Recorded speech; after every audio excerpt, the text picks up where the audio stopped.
नमस्कार। आज एकेटी अपडेट रे दशम श्रेणी परीक्षा उपरे आज ये ओडिया मीडियम पिला मानकर दशम श्रेणी बोर्ड परीक्षा। दशम श्रेणी बोर्ड परीक्षा रे छात्र छात्री माने भल क्वेश्चन पड़छि बोली कहउचंती। आसंतु सुनिबा जने छात्री आजिर परीक्षा उपरे कोन कहउचंती। परीक्षा दशम श्रेणी परीक्षा देलो केमती क्वेश्चन पड़थिला कहलो। बहुत सहज पड़थिला सर, प्री बोर्ड अपेक्षा बहुत सहज पड़थिला। तमे भल भाव प्रिपरेशन हेतिलो। आज्ञा केते घंटा पढ़थुलो पाठ। 5 ରୁ 8 घंटा। 8 घंटा पढ़थुलो। एक्सपेक्टेशन केते रखिछो मार्क रहे परसेंटेज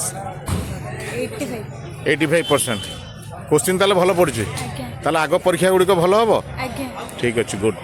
हॉल बाहरला बेले पिला माने बहुत खुशी जना पड़ुथले एवं बहुत बढ़िया क्वेश्चन पड़छि बोली पिला माने कहउथले एवं एही बडी क्वेश्चन पूरा सबु तक पड़ियो बोली पिला माने बहुत आशा रखिछंती एवं पिला माने दीर्घ 8 घंटा रु 10 घंटा परिश्रम करछंती बोली से माने तांको ठर प्रकाश।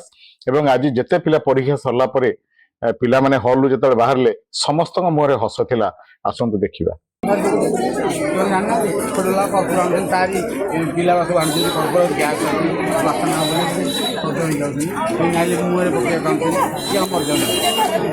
मानसिकता बदल ना ना ना से